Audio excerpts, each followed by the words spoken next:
अभी जो सरकार है इसको चलाने वाला कोई मुखिया नहीं है। नीति और मानसिक तौर पे बिल्कुल सक्षम नहीं है मुख्यमंत्री पद का मुखिया। सब आदमी ये कह रहा है भाई इनकी तबीयत ठीक नहीं है, फिर भी भाजपा वाले उन्हीं को थोपे हुए हैं।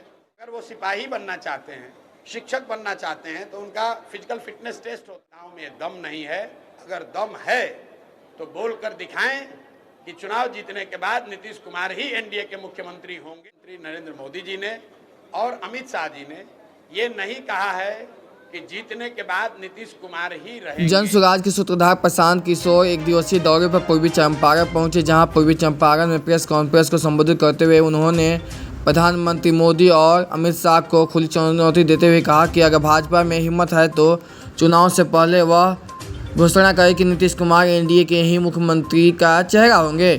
अगर मोदी जी में हिम्मत है तो वे बताएं कि अगर एनडीए की सरकार बनती है तो नीतीश कुमार ही मुख्यमंत्री होंगे।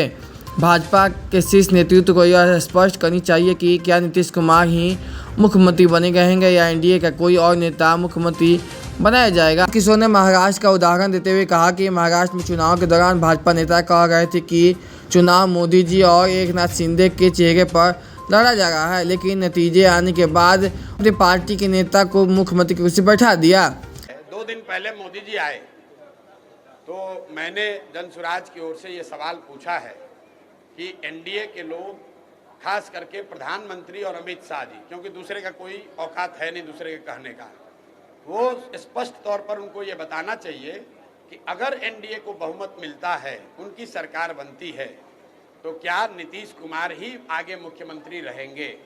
क्योंकि अभी तक इन 2 महानुभावों ने, देश के प्रधानमंत्री नरेंद्र मोदी जी ने और अमित शाह जी ने, ये नहीं कहा है कि जीतने के बाद नीतीश कुमार ही रहेंगे। वो ये कह रहे हैं कि नीतीश जी अभी मुख्यमंत्री हैं, इनके और मोदी जी के चेहरे पर चुनाव लड़ा जाएगा, लेकिन ये नहीं बता रहे कि लड़ने के बाद क्या होगा। हमने महाराष्ट्र में देखा है, महाराष्ट्र में शिंदे जी मुख्यमंत्री थे, वहाँ पर यही अमित शाह जी ने, प्रधानमंत्री जी ने कहा कि शिंदे जी और मोदी जी के चेहरे पर चुनाव लड़ा जाएगा। लेकिन जब चुनाव का परिणाम आ गया तो भाजपा ने अपना मुख्यमंत्री बनाया है। तो मैं जानता नहीं हूँ कि एनडीए यहाँ किसको मुख्यमंत्री बनाएगी, लेकिन बिहार की जनता को ये जानने का हक है कि एनडीए ये घोषित करे कि क्या अभी के मुख्यमंत्री नीतीश कुमार ही एनडीए की जीत की स्थिति में वही मुख्यमंत्री होंगे कि नहीं होंगे। मैं ऐसा समझता हूँ कि भाजपा के नेताओं में दम नहीं है, अगर दम है तो बोल कर दिखाएं कि चुनाव जीतने के बाद नीतीश कुमार ही एनडीए के मुख्यमंत्री होंगे। ये बात भाजपा के नेता कह के दिखाएं, तब उसका उत्तर दिया जाए। प्रशांत किशोर ने एक बार फिर मुख्यमंत्री नीतीश कुमार की मानसिक स्थिति पर सवाल उठाते हुए कहा कि जिस नीतीश कुमार को प्रधानमंत्री मोदी का नाम तक याद नहीं है, उन्हें भाजपा ने बिहार की 13 करोड़ जनता पर थोप रखा है। मैं तो एक ही बात आप सब लोगों से कहूंगा कि जो श्रद्धेय माननीय प्रधानमंत्री श्री अटल बिहारी जी ने, नरेंद्र मोदी जी ने, नीतीश कुमार के मानसिक और शारीरिक स्थिति ऐसा नहीं कि वे सरकार चला सके। बिहार की जनता के लिए यह बहुत गंभीर मुद्दा है कि उनके मुख्यमंत्री को अपने मंत्रिमंडल के सदस्यों के नाम और विभाग तक याद नहीं है। इतना ही नहीं, वे किसी अधिकारी के सिर पर गमला रख देते हैं तो कभी राष्ट्रगान के बीच में ही ताली बजाने लगते हैं। इसलिए जन सुराज और प्रशांत किशोर पिछले कई महीनों से कह रहे हैं कि नीतीश कुमार सरकार का नेतृत्व करने के लिए स्वस्थ नहीं है। एक सिपाही बनना है तो फिटनेस टेस्ट होता है, और दूसरी तरफ राज्य के मुख्यमंत्री की मानसिक और शारीरिक स्थिति क्या है, इस पर सरकार की ओर से कोई जवाब नहीं मिलता है। इसके साथ ही उन्होंने बिहार में बिगड़ती कानून व्यवस्था पर कहा कि बिहार में हर दिन हत्याएं हो रही है, लेकिन क्या मुख्यमंत्री नीतीश कुमार इसके लिए कोई बैठक की और राज्य में कानून व्यवस्था की समीक्षा की है। सुनिए क्या कुछ कहते हैं जन सुराज सूत्रधार प्रशांत किशोर। इसको चलाने वाला कोई मुखिया नहीं है। नीतीश कुमार शारीरिक और मानसिक तौर पे बिल्कुल सक्षम नहीं है मुख्यमंत्री पद पर बने रहने के लिए। ये बात हम लोग पिछले 3-4 महीने से कह रहे हैं। कई बार मैंने कहा भाई मेडिकल जांच कराकर बुलेटिन जारी करना चाहिए। चलो वो नहीं मानोगे तो अपने मंत्रिपरिषद के सदस्यों का नाम बता दो तो भी हम लोग जान जाए कि आप स्वस्थ हैं। आपने कल देखा कि मंत्रिपरिषद के साथियों का नाम तो छोड़िए, नीतीश कुमार देश के प्रधानमंत्री जो स्टेज पर बैठे थे उन्हीं का नाम भूल गए।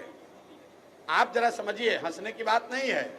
बिहार के सामान्य परिवार के लड़के अगर वो सिपाही बनना चाहते हैं, शिक्षक बनना चाहते हैं, तो उनका फिजिकल फिटनेस टेस्ट होता है, मेडिकल कराया जाता है।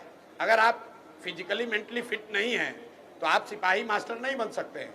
लेकिन ऐसा कैसे है कि 13 करोड़ लोगों का मुखिया, सब आदमी ये कह रहा है भाई इनकी तबीयत ठीक नहीं है, फिर भी भाजपा वाले उन्हीं को थोपे हुए हैं। क्यों थोपे हुए हैं, ये आपके और समाज के चर्चा और उनके निर्णय का विषय है। मैं ऐसा समझता हूं कि चाहे बेतिया राज के अधिग्रहण का मामला हो, लॉ एंड ऑर्डर का मामला हो, या सरकार की ओवरऑल जो फंक्शनिंग है, इस सरकार का मुखिया शारीरिक मानसिक तौर पर फिट नहीं है। सरकार को मुख्यमंत्री नीतीश कुमार नहीं चला रहे हैं, 3-4 रिटायर्ड ब्यूरोक्रेट जो उनके सलाहकार है वो लोग चला रहा है, और 3-4 उगाही मंत्री है। मैं उनको कहता हूँ सब उगाही मंत्री है। जो 4-5 महीने बचे हुए हैं ये लोग लूटने में लगे हुए हैं। जिस सरकार का कोई मुखिया नहीं होगा उसमें इसी तरह के कानून बनेंगे, इसी तरह की गलतियां होंगी। आप देख रहे हैं कानून व्यवस्था की हालत, रोज मर्डर हो रहा है, रोज हंगामा हो रहा है। लेकिन आपने सुना कि नीतीश कुमार ने लॉ एंड ऑर्डर के रिव्यू के लिए कोई बैठक बुलाई है? क्यों नहीं बुलाया है? क्योंकि नीतीश कुमार को वो स्थिति ही नहीं है कि वो कोई बैठक बुलाए उसमें रिव्यू करे। आपने कोई नीतीश कुमार का पत्रकार वार्ता देखा पिछले 4-6 महीने में? आपने नीतीश कुमार को कोई भाषण देते सुना? भाई वो कागज लेके पढ़ रहे हैं, और जो पढ़ रहे हैं उसमें भी आधी बात गलत बोल रहे हैं। किसी के सर पर गमला रख दिया, किसी के कंधे पर हाथ रख दिया, किसी का नाम गलत बुला दिया। कभी राष्ट्र, ऐसा कैसे संभव है कि जो आदमी 20 वर्ष से मुख्यमंत्री है, राष्ट्रगान बज रहा है और आदमी ताली बजाने लगे बीच में? ये कोई नए व्यक्ति तो है नहीं। तो कहीं ना कहीं उनकी जो मानसिक हालत है वो स्वस्थ नहीं है, मानसिक तौर पर नीतीश कुमार स्वस्थ नहीं है। और मैं बिल्कुल इसको जिम्मेवारी से कह रहा हूं, अगर वो स्वस्थ हैं तो मेडिकल जांच कराइए, मेडिकल बुलेटिन जारी करा दीजिए। नहीं करा सकते हैं, अपने जितने मंत्री परिषद हैं, मंत्री परिषद के साथी है, कैमरे पर आकर उसका नाम बता दीजिए। अगर वो भी नहीं करना, आपने जो 5 आपके फेवरेट अफसर हैं वो अफसरों का नाम बता दीजिए कैमरा पर। नीतीश कुमार को कोई बात याद नहीं है, ज्यादातर बात याद नहीं है। जो लोग लिख कर देते हैं वही वो पढ़ते हैं। नीतीश कुमार को चारों ओर से लोगों ने घेर रखा है ताकि ये पता नहीं चले जनता को कि इनकी असली स्थिति क्या है। बेतिया राज की जमीन का अधिग्रहण का मामला सरासर गलत है, क्योंकि जो ऑलरेडी जमाबंदी हो गया, जिस जमीन का रसीद कट गया, उसका आप कैसे अधिग्रहण फिर से कर लीजिएगा? लेकिन ये मामला सिर्फ बेतिया राज का जमीन का नहीं है, पूरे बिहार में 1/3 से ज्यादा जमीन का लैंड का ओनरशिप डिस्प्यूटेड है। आप बेतिया राज अधिग्रहण से पहले भी जब मैं पैदल चला हूं तो पहाड़गंज में, गोविंदगंज में, अरेराज में सैकड़ों ऐसे लोगों से मिला हूं जो जमीन को जोत रहा है, रसीद कटा रहा है, लेकिन वो जमीन को बेच नहीं सकता है, वो जमीन पर लोन नहीं ले सकता है। लोगों का बेटी का शादी है, उसकी जमीन है लेकिन वो बेच नहीं सकता है। ये परेशानी पूरे बिहार में है। मैंने आपको पहले ही कहा कि जमीन भूमि सुधार के मामले पर जनसुराज पहले ही राज्यव्यापी एक आंदोलन चला रहा है, और बेतिया राज अधिग्रहण का जो पूरा कानून आया है सरासर गलत है और हम लोग उसके विरोध में खड़े हैं।